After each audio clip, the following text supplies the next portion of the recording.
Hello everyone, I hope you all will be fine. In the last video, I have discussed the introduction of John Keats and a little introduction about the Ode to Autumn. And in this video, I would share the line to line explanation and summary of the poem that is Ode to Autumn by John Keats. So, let's start our line to line explanation of the first stanza that contains 11 lines. Season of mists and mellow fruitfulness, close bosom friend of the maturing sun.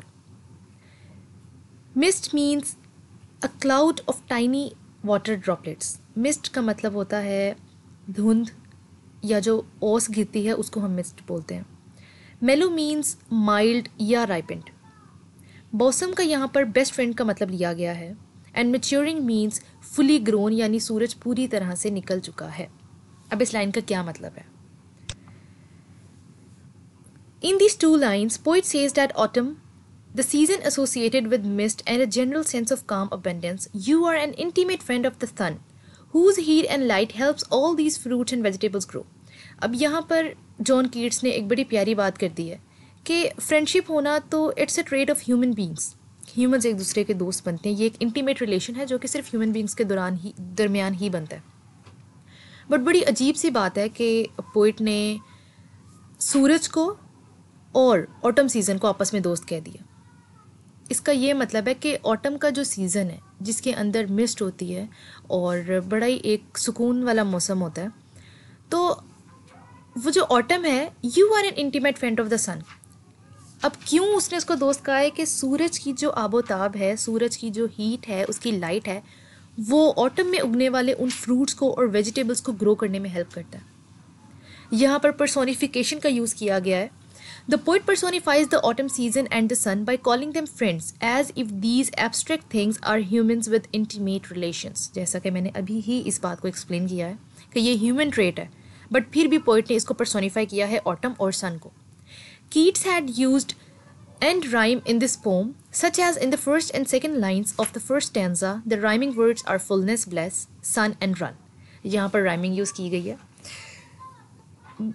ये pome पढ़ते हुए जहन में आता है कि autumn season ही क्यों, spring season जहाँ पे फ्लावर्स ब्लूम होते हैं, फ्लावर्स खिलते हैं, या फिर विंटर सीज़न स्नोफॉलिंग होती है, हम कह सकते हैं कि ये सीजन्स क्यों नहीं. क्यों जॉन कीट्स ने ऑटम की ही बात की है, तो ये आहिस्ता आहिस्ता समझ आएगी. Next, conspiring with him how to lure and bless with fruit the vines that round the thatch eaves run. यहाँ पर थैच ईव्स का मतलब छत से मुराद लिया गया है. Wine curling around roofs. जिस तरह अंगूर की बेलें अगर हम छत पर लगा दें तो वो छत पे जिस तरीके से रोल करती करती नीचे आती हैं, बिल्कुल उसी तरह यहाँ पर रूफ से उसका मतलब लिया गया. The poet says that the autumn works closely with the sun to make lots of fruit grow on the vines that wrap around the roof edges of the farmhouse. Poet कहता है कि autumn इतने conspiracy का मतलब होता है कोई साजिश रचना या कोई पीछे से कोई कॉन्स्पायरेसी करना. तो वो कहता है ऑटम जो है ना वो बड़ी साजिश जो है वो रचता है सूरज के साथ कि किस तरह से हम इन फ्रूट्स को इतनी अंदर तक जो है ना उनको ग्रो अप कर दें, इतनी अंदर तक उनको राइप कर दें कि वो जो फार्म हाउसेस के छत है ना वहाँ पे वो रैप करते करते नीचे आए. In the first stanza he uses visual imagery such as thatch eyed most cottage trees, the greenery floor, plump the hazel shells and fully grown lambs. ये सारी चीज़ें आगे आएंगी, मैं एक्सप्लेन करती हूँ. Next is to bent with apples the most cottage trees. Most का मतलब होता है ग्रीन. अब वो जो एक काइनी आ जाती जो ग्रीन कलर की एक लेयर सी बन जाती है, ग्रीनरी वी कैन से, उसको यहाँ पर कहा गया. And fill all fruits with ripeness to the core. The poet says the autumn works to make so much fruit grow that it weighs down the branch of the most apple trees that grow outside the farmhouses. Together, autumn and sun make every fruit completely ripe. ये वही बात continue हो रही है. मैंने last video में ये बात एक्सप्लेन की थी कि फर्स्ट स्टैंजा में जॉन कीट्स ने प्रोग्रेशन ऑफ द ऑटम बताया हुआ है कि ऑटम में किस किस तरह की चेंजेस आती हैं. अब उसने स्टार्टिंग यहाँ से की कि सूरज और ऑटम सीज़न ये आपस में कॉन्स्पायरेसी करते हैं कि किस तरह से हमने फ्रूट्स को राइपन करना है. वही बात यहाँ पर भी बताई हुई है कि हम किस तरह उनके कोर तक इतनी राइपनेस हम भर दें कि वो एप्पल ट्रीज़ जो हैं, वो बड़े जो हैवी एप्पल ट्रीज़ हैं, वो फार्म हाउसेस के बाहर भी ग्रो करें. जो थैच ईव का वर्ड यूज़ हुआ है कि उनकी जो बेलें हैं वो रूफ से होती हुई आएँ. Together autumn and the sun make every fruit completely ripe. Next is to swell the gourd and plump the hazel shells with the sweet kernel to set budding more, and still more later flowers for the bees.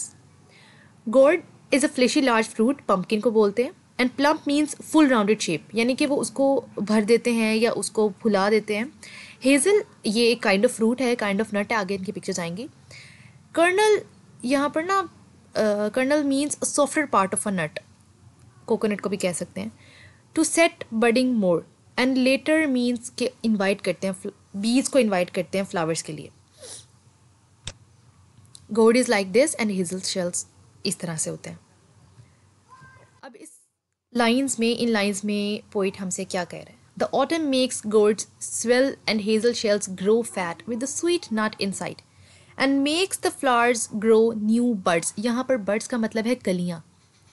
And keep growing more and when these buds bloom bees gather the flowers pollen. अब यहाँ पर ना एक process का बताया हुआ है कि ये जो ऑटम है ना ये सन के साथ मिलकर वेजिटेबल्स और फ्रूट्स को ग्रो करवा देता है, उनके अंदर स्वीट नट बन जाते हैं और उन फ्लावर्स की जब कलियाँ बन जाती हैं ना तो वो इन्वाइट करता है बीज को कि वो आएँ, वहाँ से पोलन्स इकट्ठे करें एंड देन एक नया प्रोसेस स्टार्ट हो. Until they think warm days will never cease, for summer has overbrimmed their clammy cells. Brimmed का मतलब है कि उनके edges पूरी तरह से fill हो जाएं and clammy cells का मतलब sticky cells. अब इन lines में the poet is saying that those bees think that this warmth will last forever. यानी वो समझते हैं कि ये autumn season जो है ये हमेशा रहेगा. Because summer brought so many flowers and so much pollen that the beehives are now overflowing with honey. इस सारे स्टेंजा के अंदर पोइट ने, जॉन कीट्स ने एक कंप्लीट एक प्रोसेस को डिस्क्राइब किया कि स्टार्टिंग में किस तरह से ऑटम और sun they are just like best friends.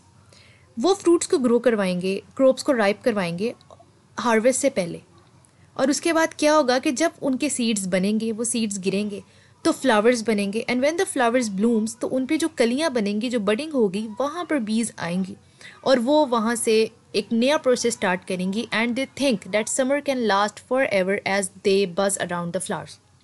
So in this first stanza the poet is saying that he notes that autumn and the sun are like best friends, plotting how to make fruit grow and how to ripen crops before the harvest. The ripening will lead to the dropping of seeds, which sets the stage for spring flowers and the whole process starting over again. He tells us about the bees that think summer can last forever as they buzz around the flowers. But the speaker knows better. So this was the first stanza, and in the next video, inshallah, we will discuss the second stanza of Autumn. Thank you for watching.